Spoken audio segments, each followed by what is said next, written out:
안녕하세요. 진짜 가치 있는 부동산이 무엇인지 알려드리는 집가사람입니다. 저희 구독자분들 중에서요, 다가구를 낙찰받아서 월세를 받고 계시거나 오피스텔이나 빌라 낙찰받아서 전세, 월세 놓고 계신 분들이 많으시잖아요. 최근에는 33M2 같은 단기 임대료로도 매달 따박따박 들어오는 현금 흐름을 만드시는 분들도 계시죠. 그런데 처음 이렇게 건물주가 돼서 월세 전세를 받으시는 분들은요, 이 월세 받는 거, 전세 보증금 받는 것을요, 다 신고를 해야 되나? 그럼 세금을 얼마를 내야 될까? 금액도 작은데 신고를 안 하면 문제가 생길까 안 생길까? 그래서 오늘은 제가 건물주가 되신 분들 또는 건물주가 꿈이신 분들, 건물주가 되실 분들을 위해서요. 매달 받는 소중한 월세, 전세 보증금 신고를 해야 될까? 어떻게 하면 절세를 해서 세금을 좀 더 내가 덜 낼 수 있을까? 이 내용을 알려드리도록 하겠습니다. 자, 먼저요. 1주택, 2주택, 그리고 3주택 이상의 다주택자인 경우 이렇게 세 가지로 나눠서 정리를 해봤습니다. 이 자료는요, 제가 저희 집가사랑 경매학원 카페에 올려드릴 테니까요. 필요하신 분들은 아래 더보기란 링크를 통해서 받아가시면 되겠습니다. 자, 1주택자인 경우에는요, 전세 보증금은 과세 대상이 아닙니다. 내가 갭 투자를 해서 1주택자다. 그리고 전세를 줬다라고 하면요, 이 부분에 대해서는 세금을 낼 필요가 없습니다. 그리고 월세를 받는 경우에는요. 일단 주택이 국외에 있다 하면요. 가격에 관계없이 전부 과세 대상입니다. 그런데 국내에 있는 건물이라 그러면요.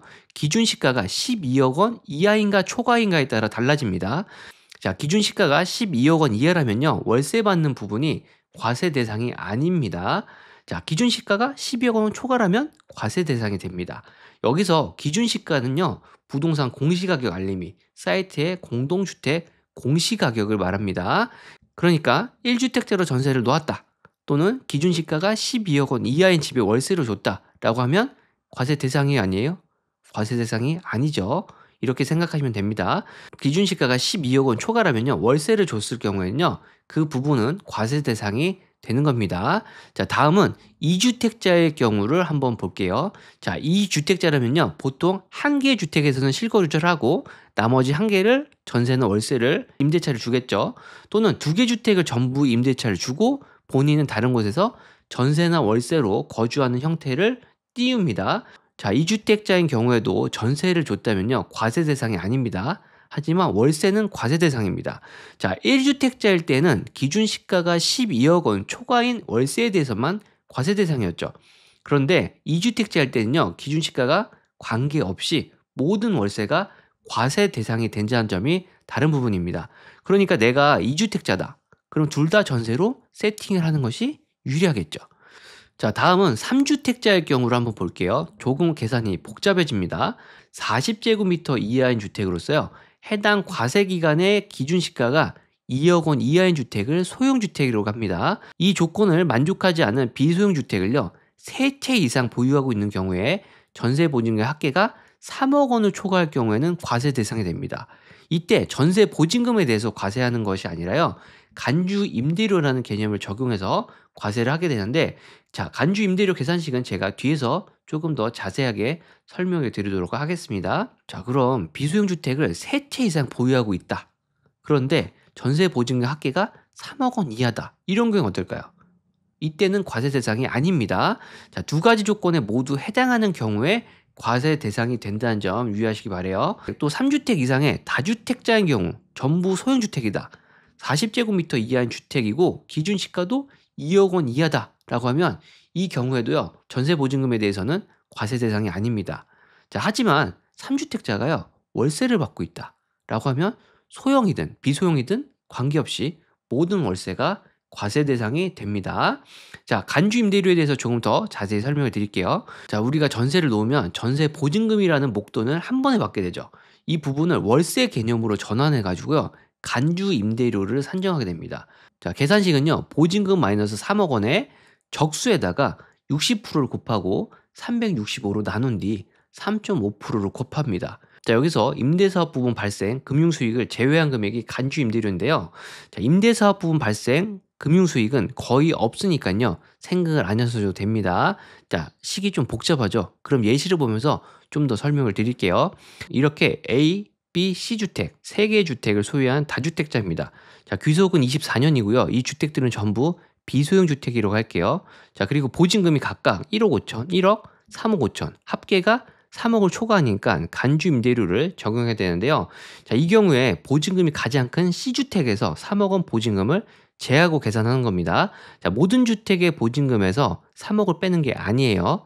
자, 그럼 A주택의 간주 임대료는 315만 원, 그리고 월세 매월 100만 원씩 1,200만 원을 받으니까 총 1,515만 원이 되고요. B주택은 보증금 1억 원, 전세료 간주임대료 210만 원. 자, C주택은 간주임대료 105만 원에 연간 월세 합계 1,560만 원 해서 1,665만 원이 됩니다. 그럼 이 A, B, C주택의 임대료 합계가 3,390만 원을 사업소득 총 수익 금액에 산입을 해서 세금을 내게 되는 겁니다. 자, 조금 복잡하죠. 여러분이 이걸 직접 계산하려고 하시면요, 상당히 어려울 수가 있습니다. 그래서 홈택스 사이트에 가시면 간주 임대료 모의 계산을 해볼 수 있는 페이지가 있거든요. 참고하시기 바랍니다. 자, 지금부터 결론을 정리해서 말씀을 드릴게요. 자, 1주택자의 경우 대부분 과세 대상이 아니다. 기준 시가 12억을 초과하는 주택인 경우에도 월세가 아닌 전세 보증금에 대해서는 과세가 되지 않는다. 두 번째, 2주택자인 경우 전세를 놓는다면 전세 보증금에 대해서는 과세가 되지 않는다. 다음, 월세에 대해서요, 과세가 된다. 월세 금액이 적다고 신고를 내가 하지 않는다고 해도요, 임차인의 전입신고, 확정일자, 또 연말정산, 월세, 세액공제 등으로요, 세무서에서는 소득 확인이 가능합니다. 그렇기 때문에 추후에 추징이 들어올 수도 있으니까요, 2주택자의 월세에 대해서는 빼놓지 말고 신고를 하시기 바랍니다. 자, 세 번째, 3주택을 보유한 경우입니다. 소형주택의 전세보증금은 간주임대료의 대상이 아니죠. 전부 비소형주택이라고 하더라도요, 전세보증금이 3억 원 이하라면 과세 대상이 아니지만 비소형주택 3채 이상, 그리고 전세보증금이 3억 원 초과라면 간주임대료를 적용해서 과세가 된다, 이겁니다. 자, 오늘은요, 1주택, 2주택, 3주택을 보유한 경우 각각의 전세, 월세 수입에 대해서 세금을 내야 하는지, 내지 않아도 되는지 내용을 정리해 드렸습니다. 조금 복잡하게 느낄 수 있는데요, 건물주라면, 건물주가 되고 싶으신 분들이라면 이 내용 꼭 아셔야 될 내용이니까 영상 차근차근 여러 번 반복해서 보시면 이해가 되실 겁니다. 내가 돈 버는 부동산 경매 투자를 진짜 제대로 배우고 싶다, 이런 분들은 저희 집가사람 경매학원 매월 초 수업을 개강하니까요, 아래 더보기란 참고하시고 연락 주시기 바랍니다. 그럼 오늘도 영상 끝까지 시청해서 감사드리고요. 항상 여러분의 안전하고 성공적인 부동산 경매 투자를 응원하는 집가사람 경매학원이었습니다. 감사합니다.